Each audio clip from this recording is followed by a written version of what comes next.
पूर्णमदः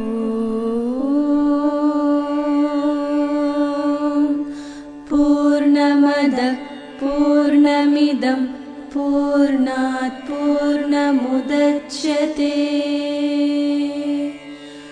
पूर्णस्य पूर्णमादाय पूर्णमेवावशिष्यते।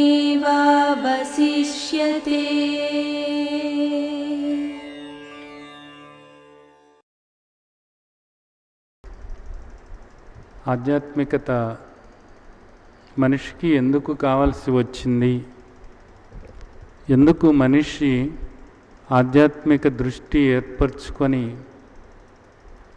తాను ఆత్మస్వరూపుడు అనేటటువంటిది తెలుసుకోవాల్సి వచ్చింది అని మనం ఒకసారి సింహావలోకనం చేసుకోవటానికి ప్రయత్నం చేసినట్లయితే, మనిషి పుట్టినటువంటి ప్రతి వ్యక్తి కూడా నిరంతరము సుఖంగా, శాంతిగా, సంతోషంగా, సంతృప్తిగా, ఆనందంగా జీవించాలి అని అనుకుంటూ ఉంటాడు. తాను సుఖంగా, శాంతిగా, సంతోషంగా, సంతృప్తిగా జీవిస్తూ తన వాళ్ళు కూడా అదే విధంగా సుఖశాంతులతో కూడి జీవించాలి అన్నది మనిషి యొక్క ఆరాటం. అయితే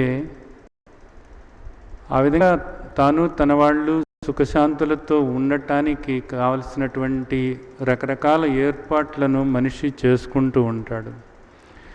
ఈ ఏర్పాట్లు చేసుకుంటున్నప్పుడు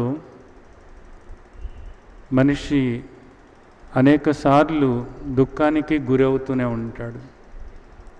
అనేకసార్లు అశాంతి, అలజడి, ఆందోళన, బాధ, భయము, దుఃఖము ఇవన్నీ కూడా మనిషి అనుభవిస్తూనే ఉంటాడు.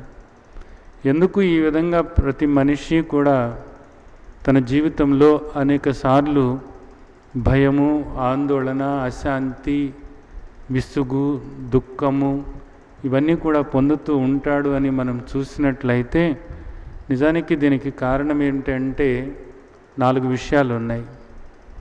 1 మార్పు, 2 మరణము, 3 ప్రతికూలత, 4 ఊహలు. ఈ 4 వల్ల మనిషి అశాంతికి గురవుతూ, భయపడుతూ, ఆందోళనతో, విసుగుతో, బాధతో, ఇంకా ఏదో చేయాలి అనేటటువంటి తపనతో, తాపత్రయంతో ప్రయాణం చేస్తూ చివరికి మృత్యువడిలోకి జారిపోతూ ఉంటాడు. ప్రతి ఒక్కరి జీవితము ఇలాగే ఉంటుంది. ప్రతి ఒక్కరి జీవితంలోనూ కూడా ఈ 4 కూడా తప్పవు. ఎట్టి పరిస్థితుల్లోనూ కూడా వీటి నుంచి బయటపడటం అన్నది సామాన్యమైనటువంటి వ్యక్తులకు ఎవరికి కూడా సాధ్యం కానే కాదు. సాధకులకు మాత్రమే ఇది సాధ్యపడుతుంది తప్ప సామాన్యమైనటువంటి వ్యక్తులందరూ కూడా ఈ ఊబిలో కూరుకుపోయి ఉన్నవాళ్లే, ఈ ఊబిలో ఉండేటటువంటి వాళ్ళే అన్నది అర్థం చేసుకున్నట్లయితే అందరికీ అనుభవమే ఇది. మార్పు ఇది ఎలా మనం తీసుకోవాలి అంటే, ఏదైనా మనం సుఖంగా ఉంటామనుకుని ఒక వ్యక్తి ఏదైనా ఒక వస్తువుని కొన్నాడు అనుకోండి, ఆ వస్తువుని కొంటున్నప్పుడు, ఆ వస్తువుని కొనుక్కొచ్చి ఇంట్లో పెట్టుకుంటున్నప్పుడు నిజానికి చాలా సంతోషంగానే ఉంటుంది, చాలా ఆనందంగా ఉంటుంది. నాకు ఈరోజు చాలా ఆనందంగా ఉంది అనేది అనిపిస్తూ ఉంటుంది. సరే, బాగానే ఉంది. అయితే ఆ వస్తువు వచ్చిన తర్వాత దాన్ని జాగ్రత్త పరచటంలో అలసట ఉంది, ఆందోళన ఉంది. అలాగే ఈ వస్తువు కొనుక్కొచ్చాడు అని అనుకుందాము, దీన్ని జాగ్రత్తగా పెట్టుకోవాలి. జాగ్రత్తగా పెట్టుకోనప్పుడు ఇది పడిపోతుందేమో అనేటటువంటి భయం ఉంటుంది. దీన్ని పిల్లలు పాడు చేస్తారేమో అనేటటువంటి ఒక ఆందోళన ఉంటుంది. వస్తువు చిన్నదైనప్పటికీ పెద్దదైనప్పటికీ కూడా, అది ఒక పెద్ద వాహనం అవ్వచ్చు, చిన్న వస్తువు అవ్వచ్చు, ఏదైనప్పటికీ కూడా ప్రతి దానిలోనూ కూడా ఇవన్నీ కూడా పొంచి ఉన్నాయి అన్నది అందరికీ కూడా అనుభవమే.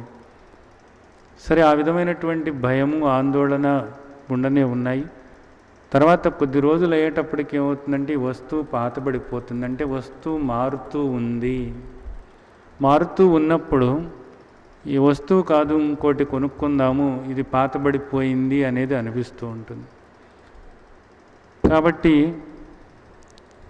ఇది తీసేసి కొత్తది కొనుక్కోవటంలో ఒక రకమైనటువంటి ఘర్షణ ఉండనే ఉంది. ఒక వాహనం కానీ, ఇంట్లో వస్తువులు, టీవీలు కానీ, ఏసీలు కానీ, సోఫాలు కానీ, రకరకాల వస్తువులు ఏవైనప్పటికీ కూడా ప్రతి వస్తువుతోనూ కూడా మీకు ఇదే విధంగా ఉంటుంది. చివరికి ఇది ఎలా తయారవుతుందంటే, ఈ వస్తువుని మళ్ళా ఎవరికో ఇవ్వటం అన్నది సాధ్యం కాదు, లేదా మళ్ళీ అమ్మటం అన్నది కూడా సాధ్యం కాదు. ఈ వస్తువుని మళ్ళా ఇంట్లో పెట్టుకోవటానికి కూడా సమస్య అయి కూర్చుంటుంది. ఇది ఎక్కడ పెట్టాలి అన్నది కూడా ఒక సమస్య అయి కూర్చుంటుంది. మరి ఎంతో ముచ్చటపడి ఎంతో ఆనందంతో కొనుక్కున్న వస్తువు క్రమేణా అది మారుతూ మారుతూ ఉండటం వల్ల వచ్చినటువంటి సమస్య ఇది. అలాగే ఇది ఎలా ఉంటుందంటే, వస్తువుల విషయంలోనే కాదు, సంబంధాల విషయంలోనూ, స్నేహాల విషయంలోనూ, బంధుత్వంలోనూ, బాంధవ్యాల్లోనూ కూడా ఇది ఎప్పుడూ కూడా ఒక ఘర్షణ అనేటటువంటిది మనిషికి ఉండనే ఉంటుంది. మారుతూ ఉంటాయి. ఒకనాడు ఉన్నటువంటి స్నేహాలు చివరిదాకా ఉండనే ఉండవు. చిన్న చిన్న విషయాల్లో ఒక ఘర్షణ అనేది స్నేహంలో కూడా ఉంటుంది. ప్రతి సంబంధంలోనూ కూడా ఉంటుంది. అది భార్యాభర్తల సంబంధం కావచ్చు, తల్లి బిడ్డల సంబంధం కావచ్చు, స్నేహం కావచ్చు, చుట్టరికాలు కావచ్చు. ప్రతి దానిలోనూ కూడా సర్దుకుపోవటం అనేది ఎంతో కొంత ఉండనే ఉంటుంది. ప్రతి దానిలోనూ కూడా ఒక అలసట, ఆందోళన, అశాంతి ఇవన్నీ కూడా ఉంటాయి అన్నది అర్థమవుతుంది. అలాగే మరణం అన్నది, తాను మరణిస్తాడేమో అనేటటువంటి భయం అన్నది ఎప్పుడూ ఉంటుంది. మరణానికి దగ్గరవుతున్నాను, మరణించకుండా ఉండాలి అనేటటువంటి కోరిక మనిషికి ఉండనే ఉంది. అలాగే తన వాళ్ళు మరణిస్తున్నారు అనేటటువంటిది, రకరకాలైనటువంటి జబ్బులకు గురవుతున్నారు, ఏదో ఒక రోజు మరణిస్తారు అనేటటువంటి మరణ భయం ఉన్నది. మారేటటువంటి దానివల్ల ఒక భయము, ఆందోళన, దుఃఖము, మరణిస్తాము అనుకున్నటువంటి దానివల్ల మరో రకమైనటువంటి భయము, ఆందోళన, అశాంతి. ఇక మూడో విషయం చూసినట్లయితే ప్రతికూలత. మనం అనుకున్నది అనుకున్నట్లుగా జరగనప్పుడు బాధ, భయము, ఆందోళన, అశాంతి, దుఃఖము ముంచుకొస్తూ ఉంటుంది. అది చిన్న విషయం అవ్వచ్చు, పెద్ద విషయం అవ్వచ్చు, ఏదైనప్పటికీ కూడా మనిషి అనేక సందర్భాల్లో బాధపడుతూనే ఉంటాడు. అలా అనుకున్నాను, అది జరగలేదు, అలా అనుకున్నాను, అలా జరగలేదు అని చెప్పేసి ఇది ప్రతి ఒక్కరికి కూడా అనుభవం. ఎందుకని తను అనుకున్న దానికి భిన్నంగా జరిగింది కాబట్టి ఆ ప్రతికూలమైనటువంటి పరిస్థితిని చూసి మనిషి బాధపడుతూ ఉంటాడు. ఇంకా నాలుగో విషయాన్ని మనం చూసినట్లయితే, తన ఆలోచనలే తనకు బాధను కలిగిస్తూ ఉంటాయి. ఆలోచనలు అనేటటువంటివి గతానికి సంబంధమైనటువంటి ఆలోచనలు. గతానికి సంబంధమైనటువంటి ఆలోచనలను తవ్వుకుంటూ ఆ తబులాటలో అప్పుడు జరిగినటువంటి చేదు సంఘటనలను గుర్తు చేసుకుని మనిషి బాధపడుతూ ఉంటాడు అనేక సార్లు. అలాగే భవిష్యత్తుకు సంబంధంగా రకరకాలైనటువంటి ఊహలు, రేపేమవుతుందో, నాకేమవుతుందో, నా పిల్లలకి ఏమవుతుందో అని చిన్న విషయం దగ్గర నుంచి పెద్ద విషయం వరకు కూడా మనిషి బాధపడుతూనే ఉంటాడు. ఈ విధంగా చూసినట్లయితే ప్రతి మనిషి జీవితంలోనూ కూడా ఇక్కడ జరుగుతున్నటువంటి ఈ మార్పులు కానీ, మరణం కానీ, అలాగే ప్రతికూలమైనటువంటి పరిస్థితులు కానీ, అలాగే మనిషికి వస్తున్నటువంటి గతానికి భవిష్యత్తుకు సంబంధమైనటువంటి ఆలోచనలు కానీ, ఈ నాలుగిటి వల్ల కూడా ప్రతి మనిషి కూడా బాధపడుతూనే ఉన్నాడు, దుఃఖపడుతూనే ఉన్నాడు అనేటటువంటిది అందరికీ కూడా అనుభవం. వీటి నుంచి బయటపడటం కోసం మనిషి నిరంతరము కూడా ప్రయత్నం చేస్తూ ఉంటాడు. అయితే మనిషి యొక్క లక్ష్యం ఏమిటి? నిజానికి ఎప్పుడూ తాను సుఖంగా, శాంతిగా ఉండాలి. ఎప్పుడు తన వాళ్ళు తాను సుఖంగా, శాంతిగా, సంతృప్తిగా, సంతోషంగా ఉండాలి. అందుకోసమే ప్రయత్నం చేస్తూ ఉంటాడు, అందుకోసమే ఇవన్నీ సమకూర్చుకుంటూ ఉంటాడు, అందుకోసమే కష్టపడుతూ ఉంటాడు, అందుకోసమే అహర్నిశలు కూడా శ్రమిస్తూ ఉంటాడు. చివరి శ్వాస వరకు అదే ప్రయత్నంతో ఉంటాడు. అయినప్పటికీ కూడా మనిషి ఆ సుఖాన్ని, ఆ శాంతిని పొందలేకపోతున్నాను అన్నది గ్రహిస్తూనే ఉంటాడు. మళ్ళీ ప్రయత్నం జరుగుతూనే ఉంటుంది. అయితే ఈ పరిస్థితి ఇలా ఉన్నప్పుడు మహర్షులకు ఒక ఆలోచన. ఏ ఆలోచన వచ్చింది? ఇవంతా కూడా నాకు దుఃఖాన్నే తీసుకొస్తుంది, అలసట, ఆందోళన, దుఃఖమే కలుగుతుంది. ఇక్కడ నాకు కనిపిస్తున్నటువంటివి ప్రతిదీ కూడా నా శరీరంతో పాటు, నా శరీరంతో సహా, మనస్సుతో సహా, శరీరంతో సహా ఇక్కడ నేను చూస్తున్నటువంటి ఈ చరాచర సృష్టిలో ప్రతిదీ కూడా నాకు దుఃఖాన్ని తీసుకొస్తుంది. అశాంతి, అలసట, ఆందోళన, దుఃఖమే నాకు కలుగుతుంది.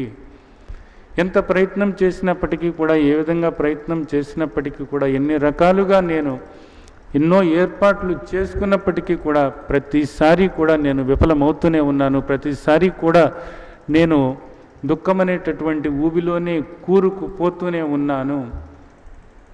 కాబట్టి నిజంగా నేను శాంతి పొందలేనా, నిజంగా నేను సంతృప్తిగా ఉండలేనా అనేటటువంటి ఆలోచనతో, అన్వేషణతో మహర్షులు అడుగు ముందుకేసినప్పుడు వాళ్ళకు వచ్చినటువంటి ఆలోచన, బయట నీకు గోచరించేటటువంటిది ఏదైతే ఉందో అదేది కూడా నీకు యథార్థమైనటువంటి, శాశ్వతమైనటువంటి సుఖశాంతులను ఇవ్వవు అనేటటువంటి సత్యాన్ని వాళ్ళందరూ కూడా కనుగొన్నారు. మొత్తం మహర్షులందరూ కూడా అన్ని ప్రాంతాల్లో, అన్ని దేశాల్లోనూ, అన్ని కాలాల్లోనూ ఉన్నటువంటి మహర్షులందరికీ కూడా అనుభవమైనటువంటి సత్యం ఏమిటి అంటే, మీకు గోచరిస్తున్నటువంటిది ఏది కూడా, ఇక్కడ మీకు గోచరిస్తున్నటువంటిది అది ఎంత గొప్ప విషయమైనప్పటికీ, గొప్ప వస్తువైనప్పటికీ, ఎంతో ఉన్నతమైనటువంటి పదవి అయినప్పటికీ, సంపద అయినప్పటికీ, వాహనమైనప్పటికీ ఏది కూడా మిమ్మల్ని సంతృప్తి పరచలేదు. బయట మీకు కనిపిస్తున్నటువంటిది, మీకు గోచరిస్తున్నటువంటిది ప్రతిదీ కూడా మీకు అలజడి, అశాంతి, ఆందోళన కలిగించి తీరుతాయి అనేటటువంటి నగ్న సత్యాన్ని మహర్షులు లోకానికి తెలియచేశారు. మరి ఇలాగే బ్రతకాలా? ఇవన్నీ కూడా జంతువులు కూడా అనుభవిస్తున్నాయి కదా. నిజానికి జంతువులన్నీ కూడా ఇలాగే ఈ దుఃఖాన్ని అనుభవిస్తూనే ఉన్నాయి కదా. మనిషి మనం గొప్పవాళ్ళము అనుకుంటున్నాము, అలాగే ఈ సృష్టిలో మనకు ప్రత్యేకత ఉంది అని మనం అనుకుంటున్నాం కదా. అలాంటప్పుడు ఆ యథార్థమైనటువంటి ఆ సుఖశాంతులను మనం పొందలేమా అనేటటువంటిది మహర్షులకు వచ్చినటువంటి ఆలోచన. అప్పుడు వాళ్ళు ఏమన్నారు అంటే, బయట మనకు గోచరిస్తున్నటువంటి దానివల్ల ఏం ఉపయోగము లేదు, కాబట్టి బయట దాన్ని వదిలిపెట్టేసి లోపల ఏం జరుగుతుందో చూద్దాము, లోపల అసలు ఏముందో చూద్దాము అనేటటువంటి ఆలోచన మహర్షులకు వచ్చింది. దీన్నే అంతర్ముఖమవ్వటము అని అన్నారు. ఇప్పటి వరకు కూడా బహిర్ముఖమయ్యారు. సుఖశాంతులను పొందటానికి బహిర్ముఖమై అనేక ప్రయత్నాలు చేస్తూ వచ్చి వాటన్నిటిలోనూ కూడా విఫలమై, వాటన్నిటి వల్ల కూడా యథార్థమైన సుఖశాంతులు పొందటం సాధ్యం కాదు అనేటటువంటిది నిరూపణ అయిన తర్వాత, అనుభవానికి వచ్చిన తరువాత ఇప్పుడు లోపల ఏముందో చూద్దాము అసలు అనేటటువంటిది మహర్షులకు వచ్చిన ఆలోచన. ఆ విధంగా వాళ్ళు అంతర్ముఖం అయినప్పుడు ఇవన్నీ కూడా వదిలిపెట్టేసేసి మనకు గోచరిస్తున్నటువంటివన్నీ కూడా వదిలిపెట్టదాము అనే ఆలోచన వచ్చింది. ఏదేది మనకు గోచరిస్తున్నది, ఏదేది మనకు కనిపిస్తున్నది అనేది మళ్ళీ ఇప్పుడు వచ్చినటువంటి ఆలోచన. ఈ చరాచర సృష్టి అంతా కూడా మనకు కనపడుతుంది కాబట్టి ఈ కనిపిస్తున్నది ఏది కూడా మనకు సుఖశాంతులను ఇవ్వటం లేదు. ఈ మొత్తం అంతా పక్కన పెట్టేసి తర్వాత ఈ దేహం ఒకటి ఉంది, ఈ దేహం నాకు గోచరిస్తుంది, ఈ దేహం ఒకటి ఉన్నది అనేటటువంటిది నాకు తెలుస్తుంది. కాబట్టి ఇది కూడా నాకు తెలుస్తుంది, కాబట్టి నాకు తెలిసేటటువంటివి ఏవి కూడా నాకు సుఖశాంతులను ఇవ్వటం లేదు. కాబట్టి ఈ దేహం కూడా నాకు సుఖశాంతులను ఇచ్చేటటువంటి వాటిలో లేనే లేదు. కాబట్టి దేహాన్ని కూడా పక్కన పెడితే మనస్సు అన్నది ఒకటి ఉన్నది, మనస్సు అన్నది ఒకటి ఉన్నది అనేది కూడా నాకు తెలుస్తుంది. కాబట్టి నిజానికి ఈ మనస్సే, ఈ దేహము, ఈ మనస్సే నన్ను ఇన్ని తిప్పలు పెడుతున్నటువంటిది, ఇంత దుఃఖాన్ని నాకు తీసుకొస్తున్నటువంటిది కూడా ఈ దేహము, ఈ మనస్సే. అలాంటి ఆ మనస్సు కూడా నాకు తెలుస్తుంది. మనసు అంటే ఆలోచనలే కదా, ఈ ఆలోచన ఇలా ఉంది, ఈ ఆలోచన ఇలా ఉంది, నా మనసు ఇలా ఉంది, నా మనసు బాగుంది, నా మనసు బాగోలేదు అనేటటువంటిది తెలుస్తుంది. కాబట్టి నాకు తెలిసేటటువంటి, నాకు దుఃఖాన్ని కలిగించేటటువంటి ఆ మనస్సు కూడా పక్కన పెడుతున్నాను. బాగానే ఉంది. మనసును కూడా పక్కన పెట్టి, ఈ దేహాన్ని పక్కన పెట్టి, నీకు గోచరిస్తున్నటువంటిది అంతా కూడా పక్కన పెట్టి, ఒక ప్రాణం అన్నది ఒకటి ఉంది కదయ్యా అంటే, ఈ ప్రాణం కూడా నాకు దుఃఖాన్నే కలిగిస్తుంది కదా. ఒక్కోసారి ప్రాణం బాగుంటుంది, ఒక్కోసారి ప్రాణం బాగుండటం లేదు అనుకుంటున్నాము. ఈ ప్రాణంతో కూడా అనేక సమస్యలు వచ్చి పడుతున్నాయి. అలాగే ఈ ప్రాణ చలనం అన్నది కూడా, వాయు చలనం అన్నది కూడా నాకు గోచరిస్తూనే ఉంది, తెలుస్తూనే ఉంది. కాబట్టి అది కూడా పక్కన పెడుతున్నాము. వీటన్నిటినీ పక్కన పెట్టి వీటన్నిటినీ చూస్తున్నటువంటి నేనెవరు, నేను ఎలా ఉన్నాను అనేటటువంటి అన్వేషణ సాగింది. వీటన్నిటినీ పక్కన పెట్టినప్పుడు, ఈ దేహాన్ని పక్కన పెట్టేసి, మనస్సును పక్కన పెట్టి, ఇంద్రియాలను పక్కన పెట్టి, ప్రాణాన్ని పక్కన పెట్టి, చరాచర సృష్టిని కూడా పక్కన పెట్టి, నేతి నేతి నేతి నేతి, ఇది ఏది కాదు, ఇది నేను కాదు, ఇది నేను కాదు అనుకుంటూ ఉన్నప్పుడు, మరి నేనెవరును అనేటటువంటి అన్వేషణలో ముందుకు నడిచినప్పుడు, నేను ఏ ఆకారంతోనూ లేనటువంటి నిరాకార స్వరూపాన్ని అనేటటువంటిది వాళ్ళు గ్రహించగలిగారు. అలాగే ఇంకొక సత్యాన్ని వాళ్ళు గ్రహించినటువంటి ఆ పరమసత్యం ఏమిటి అంటే, ఇవన్నీ కూడా మారేటటువంటివి, ఇవన్నీ కూడా మరణించేటటువంటివి, ఇవన్నీ మారేవే, ఇవన్నీ పోయేవే, ఇవన్నీ మరణించేవే. నేను మాత్రం మరణం లేనటువంటి శాశ్వతమైనటువంటి నిరాకార స్వరూపాన్ని, ఎప్పుడైతే నేను నిరాకారమయ్యానో నాకు ఒక పరిధి లేదు, ఒక పరిమితి లేదు.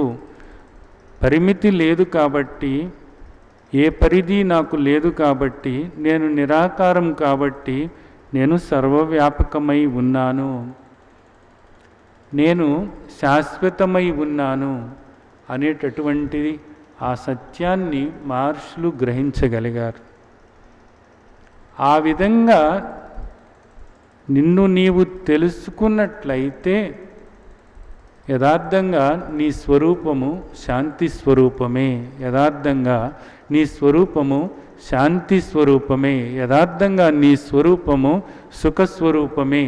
నిజానికి నీవు ఈ సుఖశాంతుల కోసం బయట ఎవరిని దేవరించాల్సిన పని లేనే లేదు, ఏ ప్రయత్నము చేయాల్సినటువంటి పని లేనే లేదు. నీవు నిజానికి సుఖస్వరూపానివే, శాంతి స్వరూపానివే అనేటటువంటిది మహర్షులు చెప్పినటువంటి పరమసత్యం. సమస్య ఏది? దుఃఖం. దానికి పరిష్కారం ఏది? నిన్ను నువ్వు తెలుసుకోవటమే. నిన్ను నీవు తెలుసుకొని నీవుగా ఉండటమే ఈ దుఃఖానికి పరిష్కారము. ఈ అలజడికి, ఆందోళనకు, అశాంతికి, భయానికి, వీటన్నిటికీ కూడా పరిష్కారం ఏమిటి అంటే నిన్ను నీవు తెలుసుకోవటమే. నిన్ను నీవు తెలుసుకొని నీవుగా ఉండటమే దీనికి పరిష్కారము అనేటటువంటిది ప్రపంచవ్యాప్తంగా అన్ని కాలాల్లోనూ, అన్ని దేశాల్లోనూ, అన్ని మతాల్లోనూ అందరు మహాత్ములు కనుగొన్నటువంటి పరమసత్యము. సరే, శ్రీమద్ భగవద్గీత కూడా మనకు అందుకోసమే మహర్షి మనకు అందించారు. శ్రీమద్ భగవద్గీత మనం చూసినట్లయితే మొట్టమొదటి అధ్యాయం అర్జున విషాదయోగం.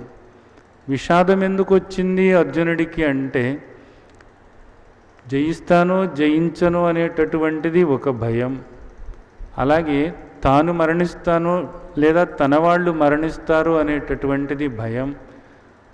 ఆ మరణం అయిన తరువాత మరణానంతరం జరిగేటటువంటి అనేక సంఘటనల గురించి రకరకాలైనటువంటి ఊహలు, ఆ ఊహల వల్ల అలా జరుగుతుందేమో, ఇలా జరుగుతుందేమో అనేటటువంటి భయము, ఆందోళన.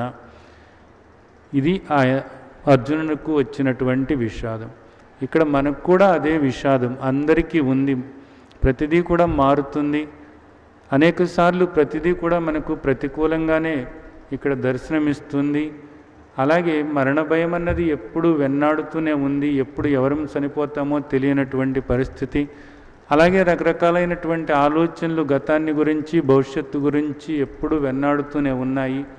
ఇది అందరికీ పట్టినటువంటి విషాదం. అందరూ కూడా ఈ విషాదం అనేటటువంటి ఈ ఊబిలో కూరుకుని పోయే ఉన్నారు అన్నది మనకు అనుభవం అవుతుంది. శాస్త్రం చెప్పవసరం లేదు, ఎందుకనంటే ఇది మనకు అనుభవం. విషాదం మనకు అనుభవమే కాబట్టి. సరే, ఈ విషాదానికి పరిష్కారం ఏమిటి అనేటటువంటిది మనం చూసినట్లయితే సంఖ్యానం చేసుకోవటమే అన్నది శ్రీమద్ భగవద్గీత మనకు చెప్పినటువంటి విషయం. నీవు నిజానికి ఇక్కడ దుఃఖపడుతున్నావు. నీవు దుఃఖపడేటటువంటి వాడివి కానే కాదు.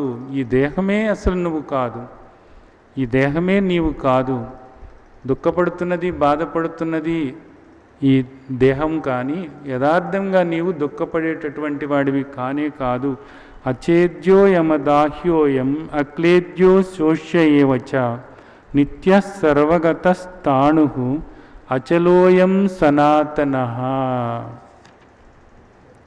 అవ్యక్తోయం అచింత్యోయం అవికారోయముచ్యతే తస్మాదేవం విదిత్వైనం నానుశోసితుమర్హసి.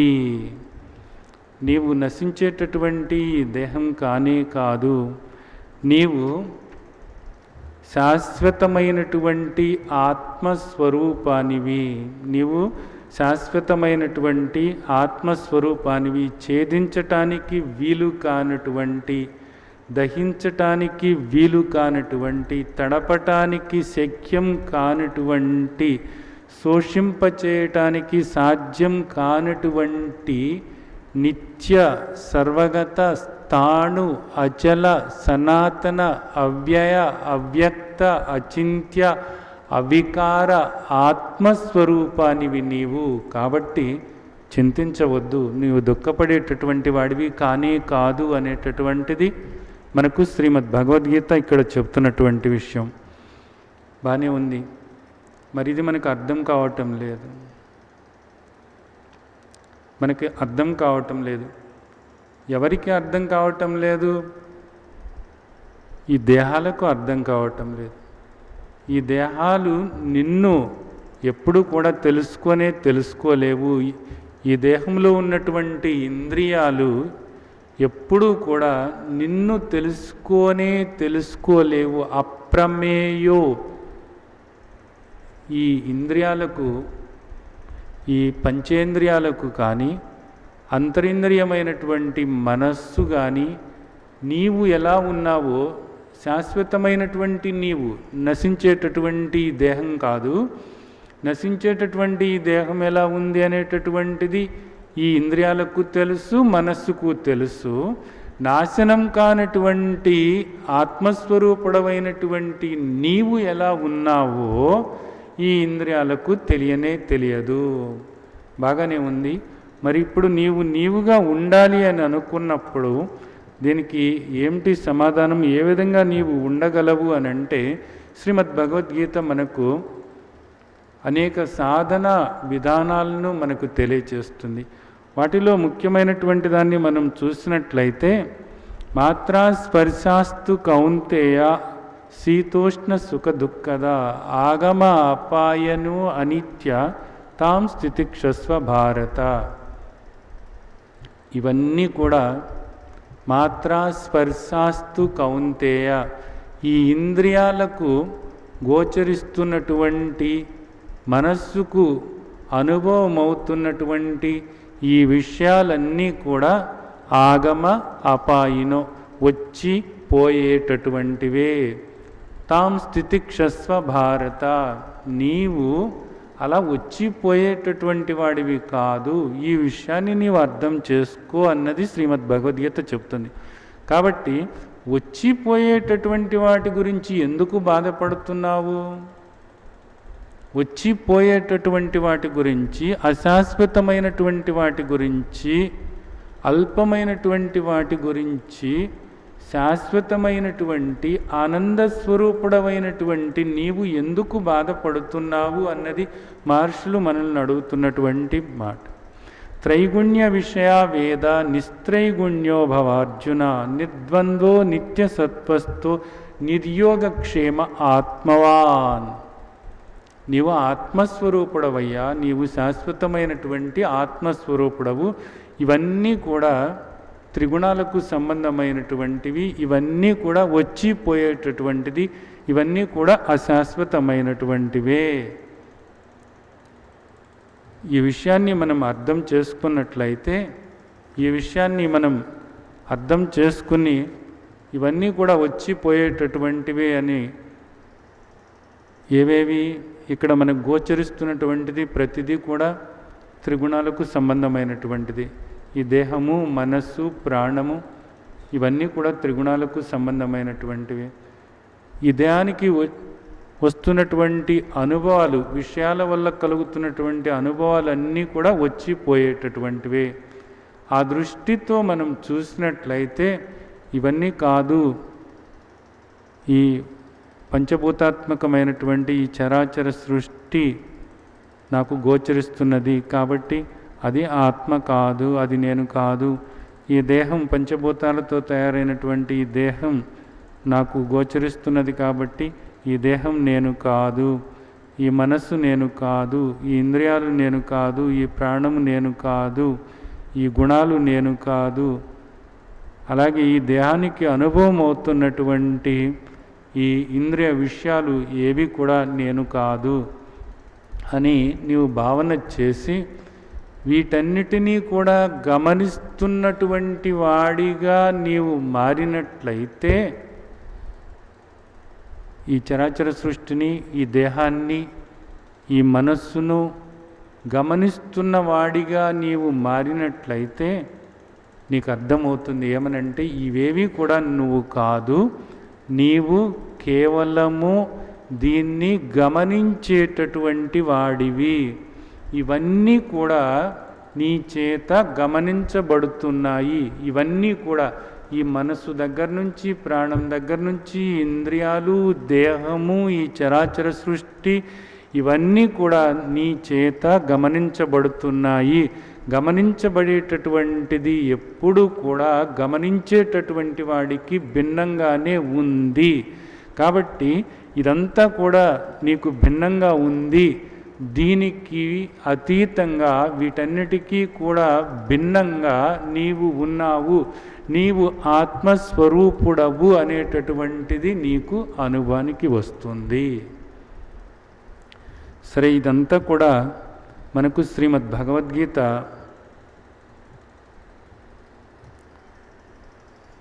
ఎంతో చక్కగా మహాత్ములందరూ కూడా ఎన్నో సంవత్సరాల పాటు ఎంతో కష్టపడి ఎంతో తపించి కనుగొన్నటువంటి ఆ పరమ సత్యాలను శ్రీమద్ భగవద్గీత మన ముందు ఉంచింది. ఏమిటి? నీవు ఈ గోచరమయ్యేది కాదు, వాటిని గమనిస్తున్నటువంటి గమనికగా నీవు ఉన్నావు, నీవు ఆత్మస్వరూపుడవు అనేటటువంటిది మనకు శ్రీమద్ భగవద్గీత చెప్పినటువంటి విషయం. సరే, బాగానే ఉంది. ఇది తెలుసుకోవటం వల్ల మనకు వచ్చినటువంటి ఉపయోగం ఏమిటి? ఇది తెలుసుకోవటం వల్ల మనకు వచ్చినటువంటి ఉపయోగం ఏమిటంటే, నీవు ఎందుకు ఎతుకుతున్నావో, దేన్ని గురించి ఎతుకుతున్నావో, దేని గురించి తాపత్రయపడుతున్నావో అది నీకు సొంతమవుతుంది. అసలు అదే నీ స్వరూపమని నీకు అనుభవం అవుతుంది. అది పెద్ద ఉపయోగము. ఎందుకు ఎతుకుతున్నావు? సుఖశాంతుల కోసం తపన పడుతూ, తాపత్రయపడుతూ రకరకాలైనటువంటి పనులన్నీ కూడా చేస్తున్నావు.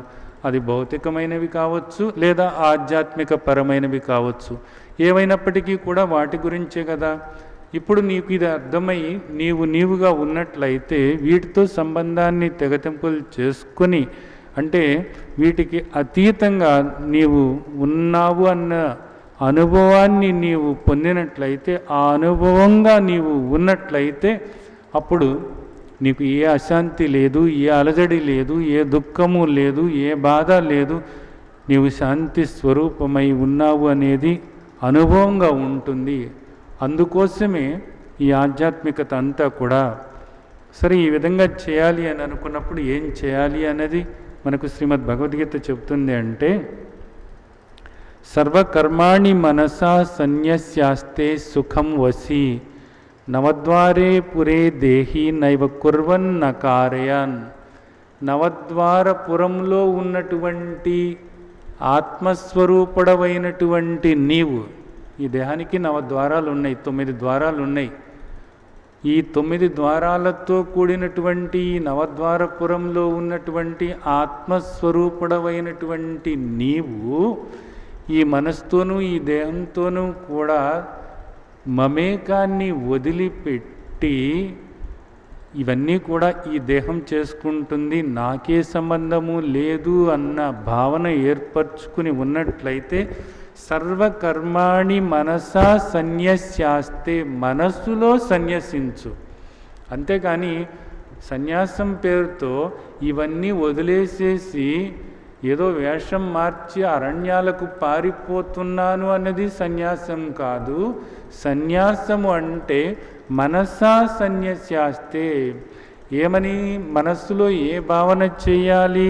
నవద్వారే పురే దేహి నైవ కుర్వన్న కారయన్. ఈ దేహంలో ఉన్నటువంటి దేహినైనటువంటి నేను, ఆత్మస్వరూపుడనైనటువంటి నేను చేసేవాణ్ణి కాదు, చేయించేవాణ్ణి కాదు. మరి ఎవరు చేస్తున్నారు? ఇంద్రియాణి ఇంద్రియార్థేషు వర్తంతి. ఈ ఇంద్రియాలు వాటి పని అవి చేసుకుంటున్నాయి. గుణేషు వర్తంతి. గుణాలు వాటి ప్రకారంగా అవి ఆ పనులు చేసుకుంటూ పోతున్నాయి. నైవ కించిత్ కరోమీతి, నేను ఏమి చేసేటటువంటి వాణ్ణి కానే కాదు. నేను ఏమీ చేసేటటువంటి వాణ్ణి కానే కాదు. నేను ఆత్మస్వరూపుడను అనే భావన నిత్యము నీవు నిలుపుకున్నట్లయితే అదే సన్యాసము అని అనబడుతుంది. నిత్యము నిలుపుకోవటం అంటే ఎప్పుడెప్పుడు నిలుపుకోవాలి అంటే పశ్యన్ శృణ్వన్ స్పర్శన్ జిగ్నన్ అచ్చన్ గచ్చన్ స్వపన్ శ్వాసన్ ప్రలపన్ విసృజన్ గృహ్ణన్ నిమిషన్ నిమిషన్ అపి ఇంద్రియాణి ఇంద్రియార్థేషు వర్తంతి ఇది ధారయన్ నైవ కించిత్ కరోమితి. నేను ఎప్పుడు కూడా ఏం చేసేవాడిని కాదు అనేటటువంటి భావన నీవు ఏ పని, ఈ దేహం ఏ పని చేస్తున్నప్పటికీ కూడా, ఈ దేహము ఏ పని చేస్తున్నప్పటికీ కూడా ఆ భావనతో నువ్వు ఉన్నట్లయితే సుఖం వసి నీవు సుఖస్వరూపుడుగా ఉంటావు, నీవు ఎప్పుడూ కూడా ఆత్మానుభూతితో ఉంటావు అనేటటువంటిది శ్రీమద్ భగవద్గీత ఇక్కడ మనకు చెబుతున్నటువంటి ఒక మహత్తరమైనటువంటి విషయం. నీవు ఈ విధంగా ఉండాలంటే మహాత్ములందరూ చేసినటువంటి ఒక మహత్తరమైనటువంటి సాధన ఇక్కడ మనకు ఒక సాధన రహస్యాన్ని మనకు చెబుతున్నారు. సాధన రహస్యమే కాదు, ఇది నిజానికి మానవాళికి మహాత్ములు అందిస్తున్నటువంటి ఒక పరమ అద్భుతమైనటువంటి బహుమతి అనాలి. వాళ్ళు ఆచరించినటువంటి విషయాన్ని మనకు ఇక్కడ తెలియచేస్తున్నారు. వాళ్ళు ఏదైతే ఆచరించారో మేము ఇదిగో ఈ విధంగా ఉన్నాము అనేటటువంటి విషయాన్ని ఇక్కడ ఒకటి మనకు తెలియచేస్తున్నారు. ఎంతో ముఖ్యమైనటువంటి విషయం. కాయేన మనసా బుద్ధ్య కేవలైరింద్రియైరపి యోగిన కర్మ కుర్వంతి సంగం త్యక్త్వా ఆత్మశుద్ధయే. శ్రీమద్ భగవద్గీతలో ఉన్నటువంటి ఒక మహత్తరమైనటువంటి శ్లోకం ఇది. కాయేన మనసా బుద్ధ్య కేవలైరింద్రియైరపి యోగిన కర్మ కుర్వంతి సంగం త్యక్త్వా ఆత్మశుద్ధయే. 5వ అధ్యాయంలో 11వ శ్లోకం ఇది. ఎవరు గురించి చెప్తున్నారు? యోగుల గురించి చెప్తున్నారు. యోగులు ఏం చేస్తారట? పని చేస్తారట. మనము పని చేస్తున్నాం, వాళ్ళు పని చేస్తారు. దేంతో పని చేస్తున్నారంట? ఇంద్రియై మనసా బుద్ధ్యా కాయేన, 4 ద్వారా వాళ్ళు పనులు చేస్తున్నారట. ఏమిటి ఆ 4? మనస్సు, బుద్ధి, ఇంద్రియాలు, ఈ దేహం. మనం కూడా వీటితోనే కదా పనిచేస్తుంది.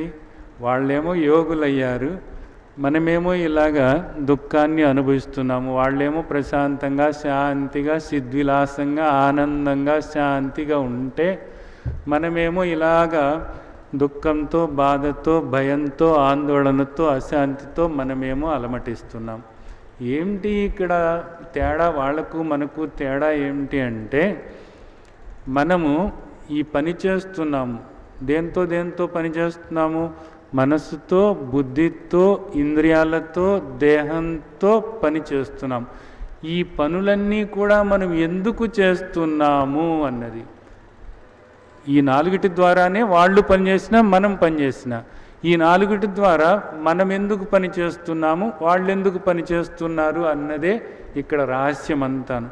మనం ఎందుకు పని చేస్తున్నాము అంటే, ఈ దేహం బాగోగుల కోసము, ఈ దేహ సంబంధమైన వాళ్ళ బాగోగుల కోసము, ఈ దేహాన్ని ఇంకా పోషించుకోవటం కోసం, ఇంకా సంపాదించుకోవటం కోసం, ఈ దేహం ఇంకా అది చేస్తే సుఖంగా ఉంటుందేమో, ఇది చేస్తే సుఖంగా ఉంటుందేమో అని రకరకాలుగా తాపత్రయపడుతూ, రకరకాల వాటి కోసం ప్రాకులాడుతూ, ఇంకా ఏదో చేసుకుంటే బాగుంటుంది, ఇంకా సంపాదించుకుంటే బాగుంటుంది, ఇంకా ఒక ఉన్నతమైన పదవి వస్తే బాగుంటుంది, ఇంకా ఎంతో ఆస్తి సంపద కూడబెట్టుకుంటే బాగుంటుంది, నా బలగము పెంచుకుంటే బాగుంటుంది, ఆరోగ్యాన్ని కాపాడుకుంటే బాగుంటుంది.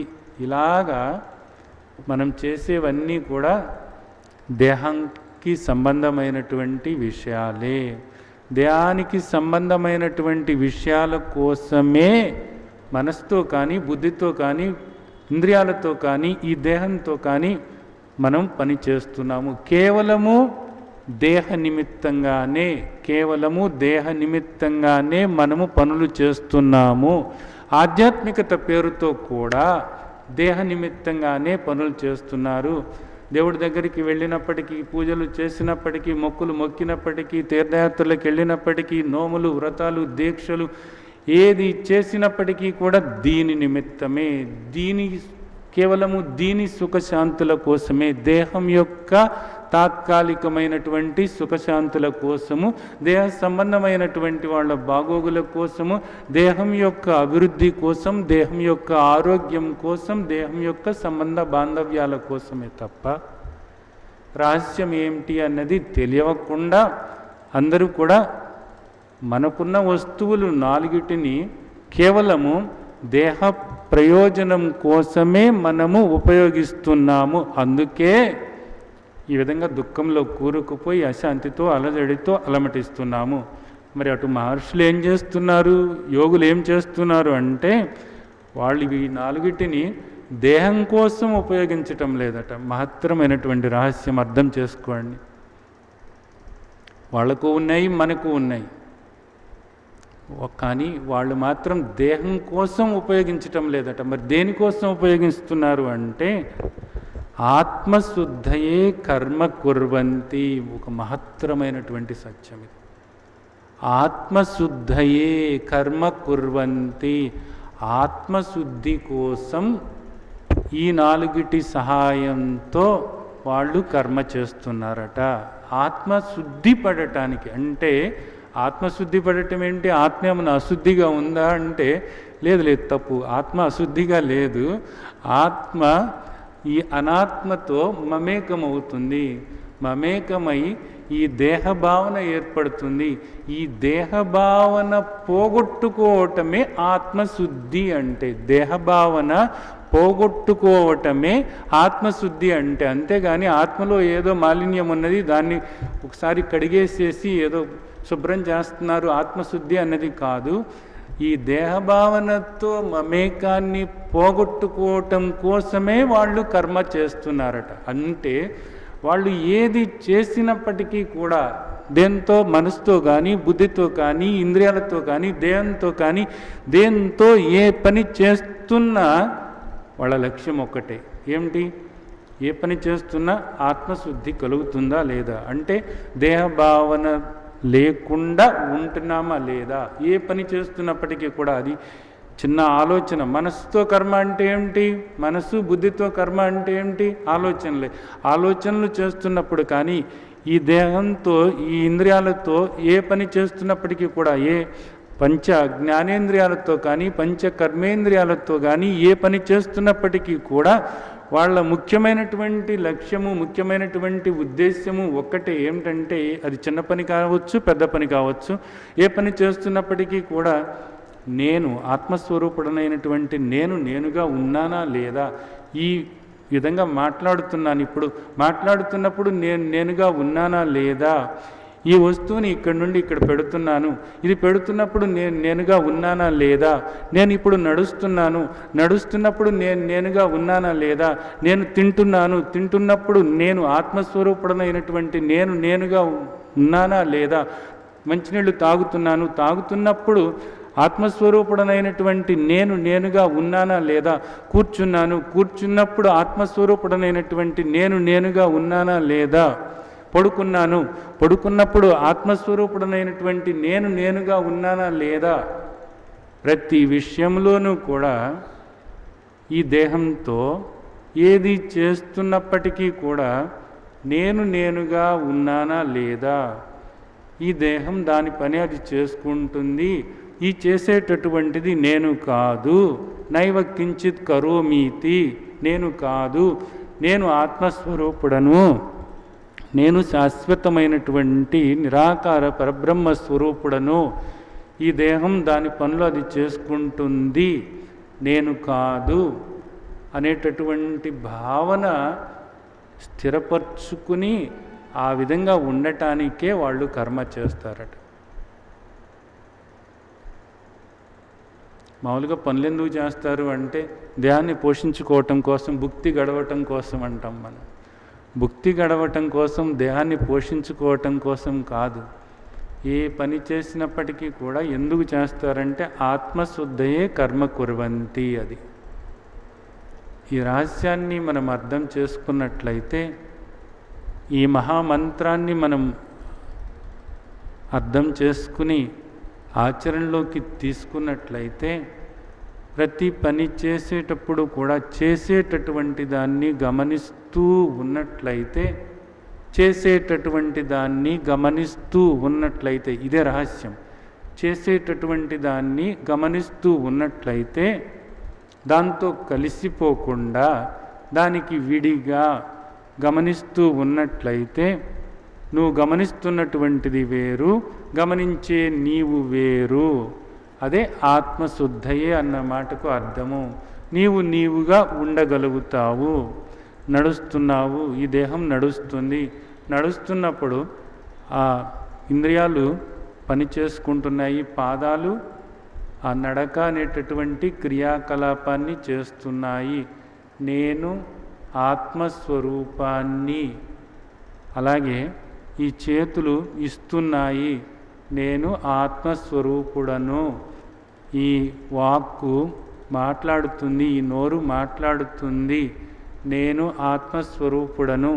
ఈ నేత్రాలు చూస్తున్నాయి, నేను ఆత్మస్వరూపుడను అని ప్రతి విషయంలోనూ కూడా, ప్రతి ఇంద్రియ విషయంలోనూ కూడా నీవు ఆ గమనిక ఏర్పరచుకున్నట్లయితే క్రమేణా నీ చేత గమనించబడుతున్నటువంటిది వేరు, దీన్ని గమనిస్తున్నటువంటి నీవు వేరు అనేటటువంటి అనుభవం నీకు కలుగుతుంది. ఈ అనుభవం కోసమే మహర్షులందరూ కూడా ప్రయత్నిస్తున్నటువంటిది. ఈ అనుభవం కోసమే ధ్యానము.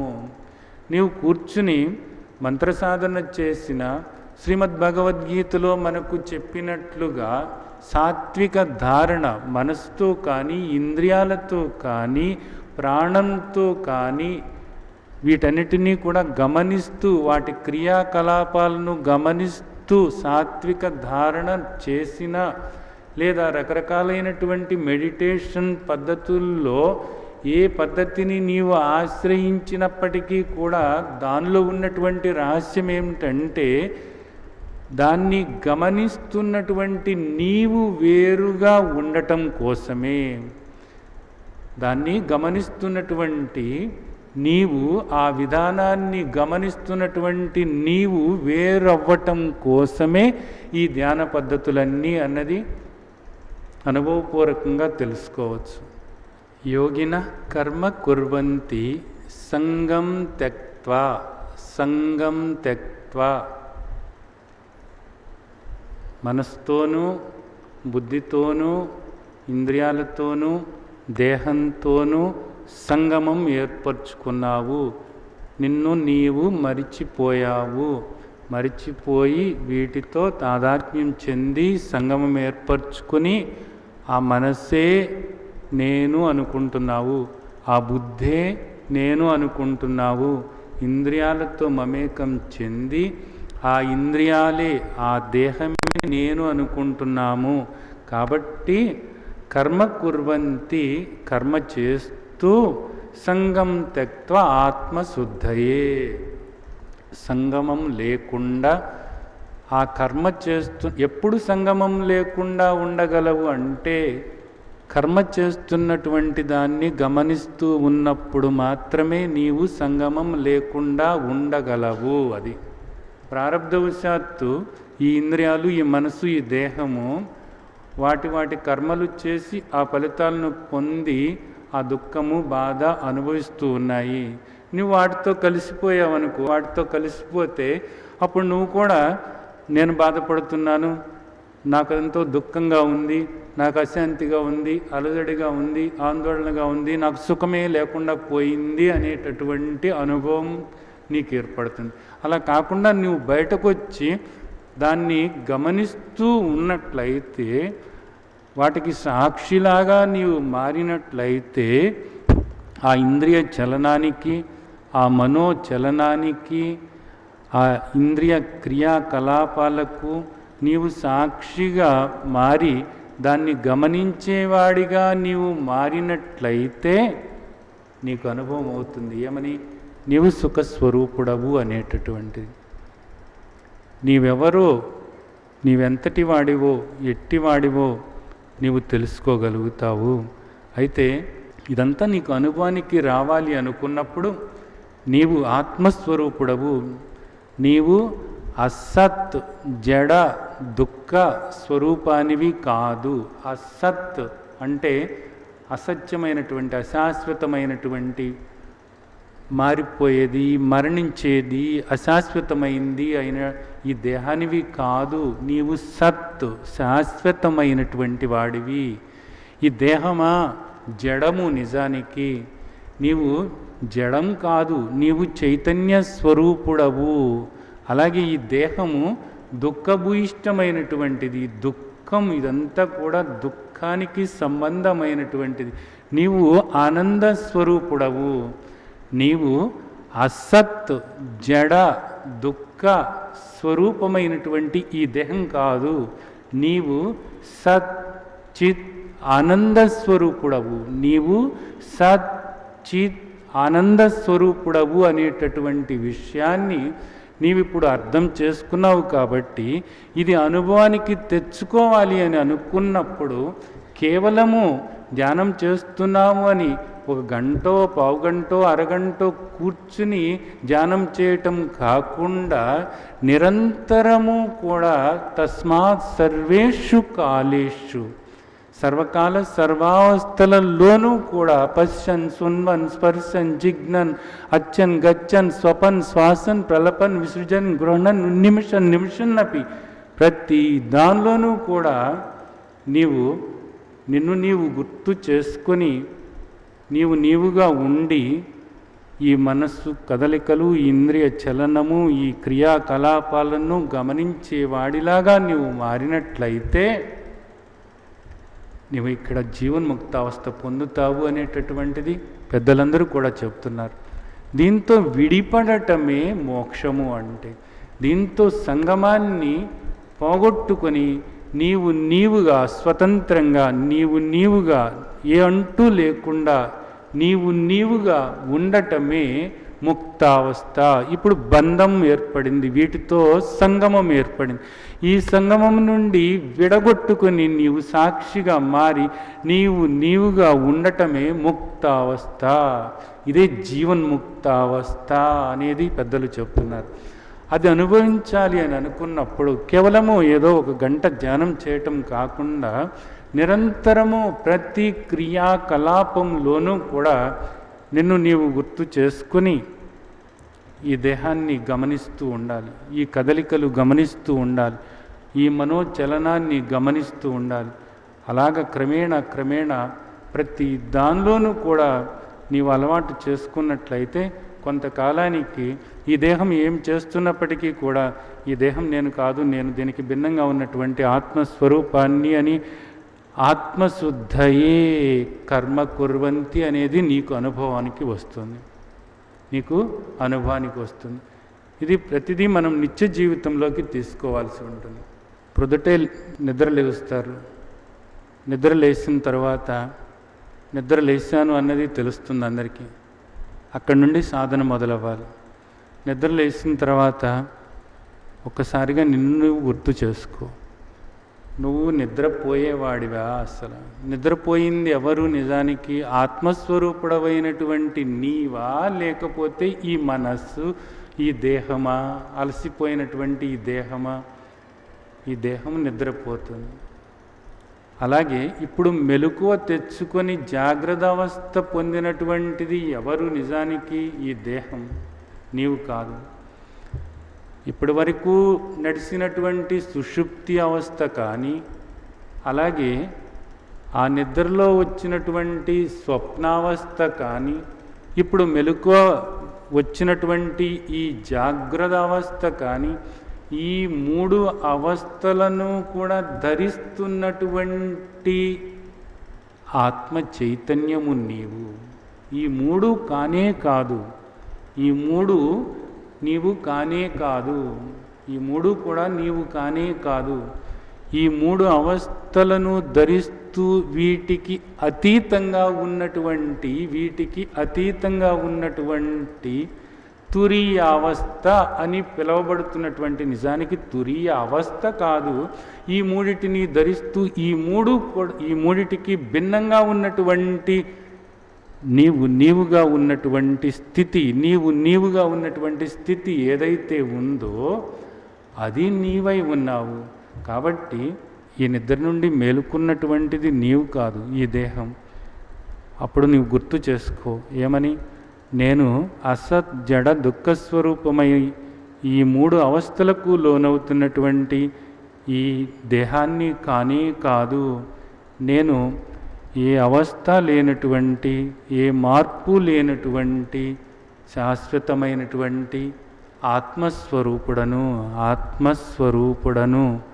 అనేటటువంటిది నిద్ర లేవగానే నీవు గుర్తు చేసుకో. నిద్ర లేచిన తర్వాత మంచం మీద నుంచి నీవు కిందకు కాలు పెట్టి నడవటం మొదలు పెడతావు. గుర్తు చేసుకో. ఏమని గుర్తు చేసుకోవాలి? నడుస్తున్నటువంటిది దేహం, నిశ్చలమైనటువంటి సర్వవ్యాపకమైనటువంటి ఆత్మస్వరూపాన్ని నేను. ఏ చలనము లేనటువంటి సర్వవ్యాపకమైనటువంటి ఆత్మస్వరూపాన్ని నేను. ఈ దేహం నడుస్తున్నది, ఈ దేహం నడుస్తున్నది, నేను కాదు. నడిచేటటువంటిది నేను కాదు. నడుస్తూ దేహం నెమ్మదిగా కాలకృత్యాలు తీర్చుకోవటానికి వెళ్ళింది. కాలకృత్యాలు తీర్చుకుంటున్నప్పుడు గుర్తు చేసుకో, మాలిన్యాన్ని విసర్జిస్తున్నటువంటి మలమూత్రాలతో నిండి ఉన్నటువంటి ఈ తోలు తిత్తి నేను కాదు. ఏ మాలిన్యము లేనటువంటి నిర్మలమైనటువంటి ఆత్మస్వరూపాన్ని నేను. ఏ మాలిన్యము లేనటువంటి నిర్మలమైనటువంటి ఆత్మస్వరూపాన్ని నేను. సచ్చిదానంద స్వరూపాన్ని నేను, సచ్చిదానంద స్వరూపాన్ని నేను. ఇదా ఈ మలమూత్రాలతో, చీము నెత్తురులతో నిండి ఉన్నటువంటి తోలు తిత్తి, అశాశ్వతమైనటువంటి తోలు తిత్తి నేనా? ఏ మాలిన్యము లేనటువంటి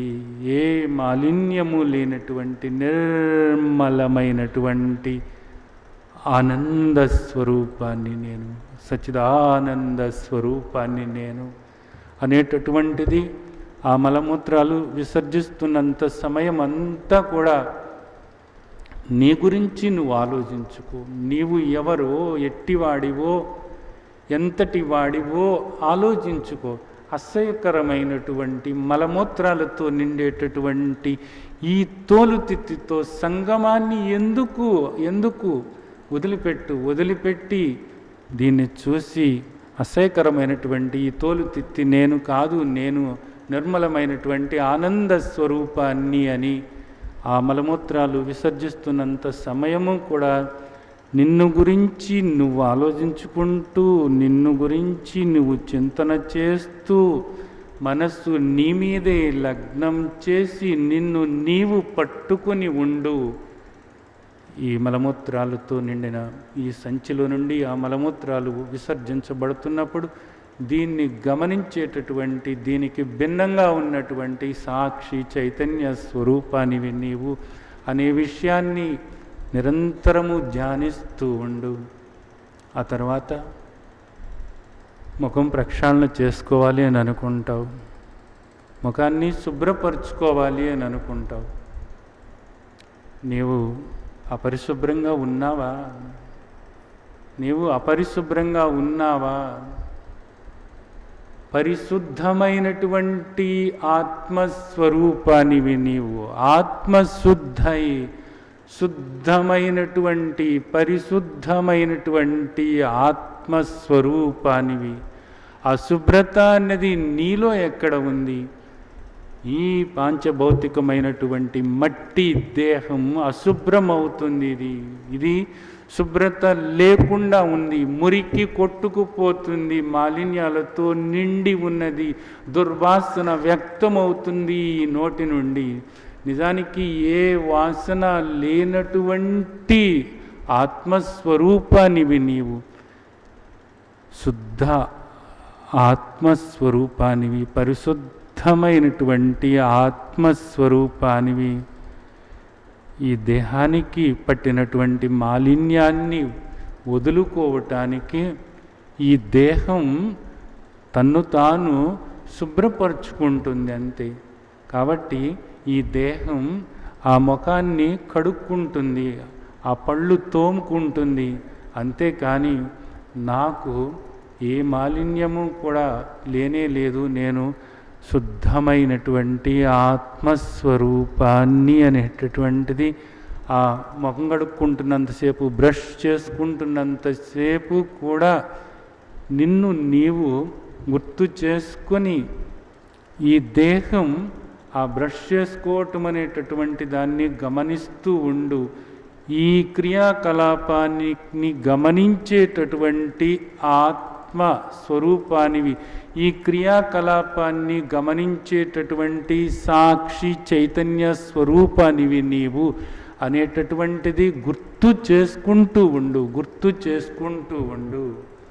ఆ తర్వాత దేహం స్నానం చేస్తుంది. దేహానికి ఉన్నటువంటి ఆ మాలిన్యాన్ని, దుర్గంధాన్ని పోగొట్టుకోవటం కోసం, మాలిన్యాన్ని దుర్గంధాన్ని పోగొట్టుకోవటం కోసం దేహం స్నానం చేస్తుంది. ఈ ఇంద్రియాలు ఆ స్నానం చేయటానికి సహకరిస్తున్నాయి. ఏ దుర్గంధము లేనటువంటి నిర్మలమైనటువంటి, ఏ అంటూ లేనటువంటి నిరంజనమైనటువంటి ఆత్మస్వరూపానివి. ఏ అంటూ లేదు నీకు. నిరాకార పరబ్రహ్మ స్వరూపమైనటువంటి నీకు ఏ అంటూ లేనే లేదు. ఏ అంటూ లేనటువంటి నీవు ఆత్మస్వరూపము, అనంతమైనటువంటి శాంతి స్వరూపము, సచ్చిదానంద స్వరూపము, నిరంజనమైనటువంటి నిర్మలమైనటువంటి పరిశుద్ధమైనటువంటి ఆత్మస్వరూపానివి. నేను ఆత్మస్వరూపాన్ని, నిరంజనమైనటువంటి ఏ మాలిన్యము లేని, ఏ అంటూ లేనటువంటి ఆత్మస్వరూపాన్ని నేను, శుద్ధ ఆత్మస్వరూపాన్ని నేను అనేటటువంటి భావన చేస్తూ ఈ దేహం తన్ను తాను శుభ్రపరుచుకుంటుంటే, ఈ దేహము తన్ను తాను శుభ్రపరుచుకుంటుంటే, ఆ దేహం చేసేటటువంటి ఆ క్రియాకలాపానికి సాక్షివైనటువంటి నీవు నిన్ను నీవు స్మరించుకుంటూ నీ స్థితిలో నీవు ఉండి దానికి సాక్షిగా మారు, ఆ క్రియాకలాపానికి సాక్షిగా మారు. దాన్ని గమనించేటటువంటి వాడివి నీవు. నీ చేత గమనించబడుతున్నది ఈ దేహం. నీ చేత గమనించబడుతున్నటువంటి ఆ దేహం నువ్వు కానే కాదు అనేటటువంటి ఎరుకతో నిన్ను నీవు గుర్తు చేసుకుంటూ ఉండటమే మహత్తరమైనటువంటి జ్ఞానస్నానం. అది నీవు నిరంతరము నీవుగా ఉండటమే చేయాల్సినటువంటిది. మంచిది. ఆ తర్వాత దేహం తనకు తాను బట్టలు ధరిస్తుంది. దేహం బట్టలు ధరిస్తూ ఉన్నప్పుడు గుర్తు చేసుకో, ఏమని?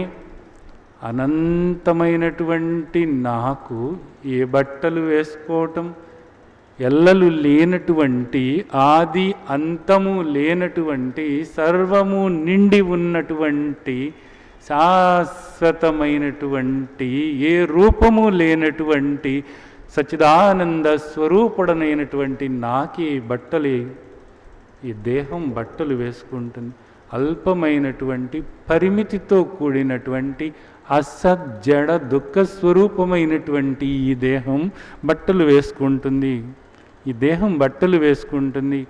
ఆ దేహం బట్టలు వేసుకుంటున్నప్పుడు దాన్ని గమనించేటటువంటి సాక్షి చైతన్య స్వరూపాన్ని నేను, అనంతమైనటువంటి సాక్షి చైతన్య స్వరూపాన్ని అని దేహం బట్టలు వేసుకుంటున్నప్పుడు ఆ క్రియాకలాపము సాగుతున్నంతసేపు కూడా అనంతమైనటువంటి నిన్ను నీవు స్మరించుకుంటూ ఈ క్రియాకలాపానికి సాక్షిగా మారి దాన్ని గమనించేవాడిగా ఉండు. నీవు దాన్ని గమనించేవాడిగా నీవు ఉండాలి అనేటటువంటిది.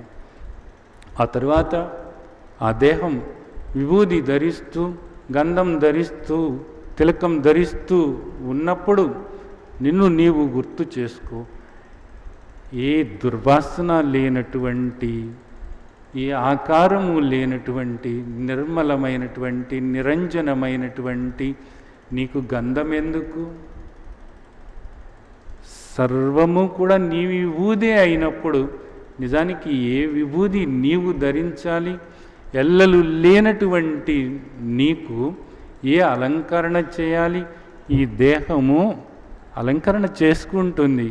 మలమూత్రాలతో నిండి ఉంది కదా, మాలిన్యంతో కూడి ఉంది కదా, అశుభ్రపడుతూ ఉంది కదా. అలాంటి అసజ్జడ దుఃఖ స్వరూపమైనటువంటి ఆ దేహము అలంకరణ చేసుకుని గంధం పూసుకుంటుంది. నేనా అనంతమైనటువంటి, శాశ్వతమైనటువంటి, నిర్మలమైనటువంటి, నిరంజనమైనటువంటి, ఏ మాలిన్యము లేనటువంటి, ఏ అంటూ లేనటువంటి ఆత్మస్వరూపాన్ని, ఆనందస్వరూపాన్ని, సచ్చిదానంద స్వరూపాన్ని నేను, సచ్చిదానంద స్వరూపాన్ని నేను. ఆ భావన చెయ్యి. సరే, తర్వాత దేహం బయటకు వెళ్ళింది. నడుస్తూ అలాగా బయటకు వెళ్ళింది. ఆ దేహం నడుస్తూ బయటకు వెళుతున్నప్పుడు ఆ దేహాన్ని గమనించు. నీవు ఏ చలనము లేనటువంటి అచల, ఏ చలనము లేనటువంటి, ఏ కదలిక లేనటువంటి స్థాణువు, ఏ చలనము లేనటువంటి స్థాణువు లాంటి, ఏ చలనము లేనటువంటి, నిండుగా నిండి ఉన్నటువంటి, సర్వవ్యాపకమైనటువంటి ఆత్మస్వరూపానివి. ఆత్మస్వరూపాన్ని. ఈ దేహం కదులుతూ ఉంది. ఈ దేహం కదులుతూ ఉంది. నిజానికి నేను కాదు కదులుతున్నటువంటిది, నేను కాదు, నేను అనంతంగా ఉన్నటువంటి ఆత్మస్వరూపాన్ని. అప్పుడు ఎవరో ఎదురుగా వచ్చారు. ఈ దేహం ఈ హస్తాలతో వాళ్లకు ఏదో ఇస్తూ ఉంది, వాళ్ళ నుండి పుచ్చుకుంటూ ఉంది. ఇచ్చేటటువంటిది, పుచ్చుకునేటటువంటిది నేను కానే కాదు. ఆ దేహం ఇస్తుంది, పుచ్చుకుంటుంది, ఆ దేహం కదులుతుంది. నేను ఇచ్చేవాడిని కాదు, నేను పుచ్చుకునేవాడిని కాదు, నేను ఏ క్రియాకలాపము కూడా చేసేటటువంటి వాడిని కానే కాదు. నా కుర్వన్న కారయన్, నేను ఏది చేయను, నేనేది చేయించను. నేను నిండుగా ఉన్నటువంటి ఆత్మస్వరూపాన్ని, నేను సచ్చిదానంద స్వరూపాన్ని. నేను ఇచ్చేవాడిని కాదు, పుచ్చుకునేవాడిని కాదు, ఏ క్రియాకలాపము కూడా నేను చేసేవాడిని కానే కాదు. ఆ దేహము, ఆ ఇంద్రియాలు వాటి పని అవి చేసుకుంటున్నాయి, నాకే సంబంధము లేనే లేదు. నేను శాశ్వతమైనటువంటి ఆనంద స్వరూపాన్ని, నిండుగా సర్వవ్యాపకమై ఏ కదలిక, ఏ చలనము లేనటువంటి ఆత్మస్వరూపాన్ని, సచ్చిదానంద స్వరూపాన్ని అని నిన్ను నీవు స్మరించుకుంటూ, నీ చింతనలో నీవు ఉండి, నీ అనుభూతి నీవు చెందుతూ కదులుతున్నటువంటి ఈ దేహాన్ని గమనిస్తూ ఉండటమే నీవు చేయాల్సినటువంటిది. అలాగే ఈ పంచేంద్రియాలు, వాటికి విషయాలు ఏవైతే ఉన్నాయో ఆ విషయాలలో చరిస్తూ ఉన్నప్పుడు ఏ ఏ విషయాలలో ఈ పంచేంద్రియాలు చరిస్తూ ఉన్నాయో గమనించేటటువంటి నీవు ఆ పంచేంద్రియ జ్ఞానానికి భిన్నంగా ఉన్నావు అనేటటువంటి దాన్ని తెలుసుకో. ఆ పంచ జ్ఞానేంద్రియాలకు భిన్నంగా ఉన్నావు. కన్ను చూస్తూ ఉంది, కన్ను చూస్తుంది అని తెలుసుకుంటున్నటువంటి, గమనిస్తున్నటువంటి నీవు ఈ ఇంద్రియానికి వేరుగా ఉన్నావు. కన్ను గమనిస్తూ ఉంది, కన్ను చూస్తూ ఉంది. కన్ను చూస్తుంది అనేటటువంటి విషయం నీవు గ్రహించగలుగుతున్నావు, నీవు గమనించగలుగుతున్నావు. అలాగే చెవి వింటుంది, చెవి వింటుంది అనేటటువంటి విషయాన్ని నీవు గమనించగలుగుతున్నావు. చెవి వింటున్నప్పుడు వినేటటువంటి చెవికి నీవు సాక్షిగా ఉన్నావు. అలాగే నాలుక ఆస్వాదిస్తుంది, రుచి చూస్తుంది. నాలుక రుచి చూస్తుంది అనేటటువంటి విషయాన్ని గమనిస్తున్నటువంటి నీవు నాలుకకు భిన్నంగా ఉండి నాలుక రుచి చూడటం అనేటటువంటి క్రియాకలాపానికి సాక్షిగా నీవు ఉన్నావు. నాసిక ఆఘ్రాణిస్తున్నప్పుడు ఆఘ్రాణిస్తున్నటువంటి నాసికకు భిన్నంగా ఆఘ్రాణిస్తున్నటువంటి దాన్ని గమనించేటటువంటి సాక్షి చైతన్య స్వరూపుడిగా నీవు ఉన్నావు.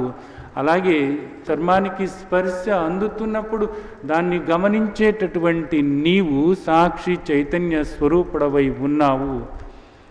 ఈ విధంగా ఈ పంచ జ్ఞానేంద్రియాలు ఆయా విషయాలతో ప్రవర్తిస్తూ ఆ విషయ జ్ఞానాన్ని మనస్సుకు తీసుకొస్తున్నప్పుడు గమనించేటటువంటి నీవు వీటికి భిన్నంగా ఉండి ప్రతి ఇంద్రియ విషయాన్ని కూడా గమనిస్తూ ఉన్నట్లయితే వాటికి సాక్షిగా ఉన్నావు అనేటటువంటిది నీకు అనుభవం అవుతుంది.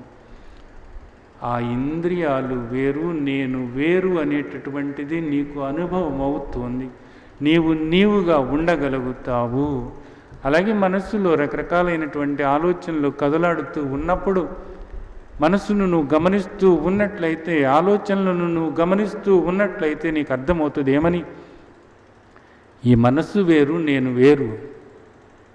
మనసులో ఆలోచనలు ఉధృతంగా సాగుతూ ఉన్నాయి, మనసులో ఆలోచనలు ఇప్పుడు తగ్గుతూ ఉన్నాయి. మనస్సులో ఇప్పుడు ఏ ఆలోచన కూడా లేదు, నిర్మలంగా ఉంది, ప్రశాంతంగా ఉంది. ఆ మనస్సు వేరు, ఆ మనస్సును గమనిస్తున్నటువంటి సాక్షి చైతన్య స్వరూపమైనటువంటి నేను వేరు అనేటటువంటిది నీకు అనుభవం అవుతుంది.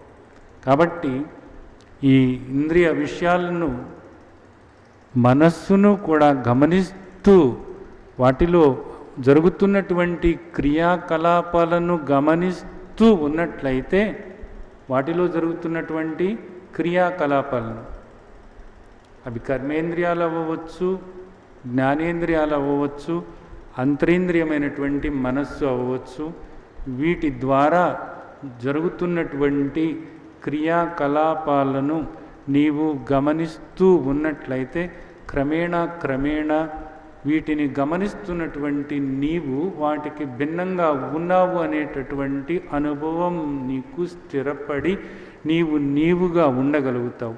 ఆ విధంగా నీవు నీవుగా ఉన్నప్పుడు నీ స్వరూపమే శాంతి స్వరూపమని, నీ స్వరూపమే సుఖస్వరూపమని, నీవు మరే సుఖం కోసము మరే శాంతి కోసము ప్రయత్నించనవసరం లేనే లేదని, అప్పుడు నీవు నీవుగా ఉండటమే ఎంతో మహత్తరమైనటువంటి విషయమని, ఇంకా మరి ఏ పని కూడా చేయనవసరం లేదని, కేవలము ఈ దేహం ప్రారబ్ధవశాత్తు దాని ముందు ఉన్నటువంటి పనులను అది చేస్తూ ఉన్నప్పుడు, ఆ ఇంద్రియ క్రియాకలాపాలతో దేహం నిమగ్నమై ఉన్నప్పుడు వాటిని ఆసరా చేసుకొని యోగిన కర్మ కుర్వంతి సంగం త్యక్త్వా ఆత్మశుద్ధయే, నీవు నీవుగా ఉండటం కోసం ఈ దేహం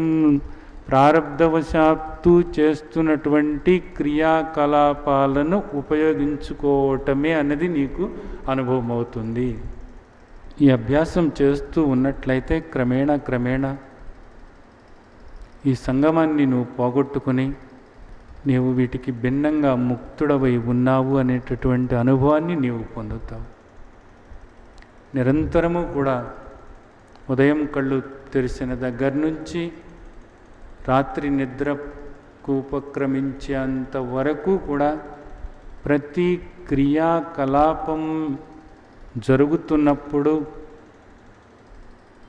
దానికి భిన్నంగా ఉన్నటువంటి నీవు ఆ క్రియాకలాపాన్ని గమనిస్తూ ఆ క్రియాకలాపానికి సాక్షిగా నేను ఉన్నాను అనేటటువంటి అనుభవాన్ని నీవు పొందుతూ ఉండటమే మహత్తరమైనటువంటి సాధనా విధానం. మహర్షులందరూ కూడా ఇదే విధానాన్ని ఆచరించి అద్భుతమైనటువంటి దివ్యమైనటువంటి ఆ ముక్తావస్థను పొందారు. ఈ సంసార చక్ర భ్రమణం నుండి, ఈ జనన మరణ చక్ర భ్రమణం నుండి వాళ్ళు బయటపడి ఆనంద స్వరూపులై ఉన్నారు. ఆ విధంగా మీరందరూ కూడా దీన్ని సాధనగా తీసుకొని ప్రతి క్షణము కూడా ఎరుకతో మీ పట్ల మిమ్మల్ని మీరు చూసుకుంటూ, మిమ్మల్ని మీరు గమనించుకుంటూ, ఈ క్రియాకలాపాలకు సాక్షిగా ఉన్న మిమ్మల్ని మీరు చూసుకుంటూ, క్రియాకలాపాలను చూస్తూ ఆ గమనిస్తున్నటువంటి స్థితి నుండి నీవుగా ఉండటం, గమనిస్తున్నటువంటి స్థితి నుండి గమనించబడుతున్నటువంటిది వేరు, గమనిస్తున్నటువంటి నేను వేరు, ఆ భావన అనుభవాన్ని పొందుతూ ఉండటమే మహత్తరమైనటువంటి సాధన అన్నది మనకు మహర్షులు చెప్తున్నారు. కాబట్టి మీరందరూ కూడా నిరంతరము అసజ్జడ దుఃఖ స్వరూపాన్ని నేను కాదు, నేను సచ్చిదానంద స్వరూపాన్ని, మలమూత్రాలతో కూడినటువంటి దేహాన్ని నేను కాదు, నిర్మలమైన నిరంజనమైనటువంటి నిర్వికారమైనటువంటి నిరంజనమైనటువంటి నిరాకారమైనటువంటి సర్వవ్యాపకమైనటువంటి ఆత్మస్వరూపాన్ని నేను, ఆనంద స్వరూపాన్ని, సచిదానంద స్వరూపాన్ని అని నిరంతరము ప్రతి కదలికలోనూ కూడా మిమ్మల్ని మీరు గుర్తు చేసుకుంటూ, ప్రతి క్రియాకలాపంలోనూ మిమ్మల్ని మీరు గుర్తు చేసుకుంటూ, ప్రతి ఆలోచనలోనూ మిమ్మల్ని మీరు గుర్తు చేసుకుంటూ ఉండటమే సాధనా విధానం. మీరందరూ కూడా ఆ విధంగా అభ్యాసం చేసి ముక్తావస్థలో ఉన్నటువంటి మాధుర్యాన్ని పొందాలని ఆశిస్తూ ఆ విధంగా ఆశీర్వదిస్తున్నాను. జై సచ్చిదానంద.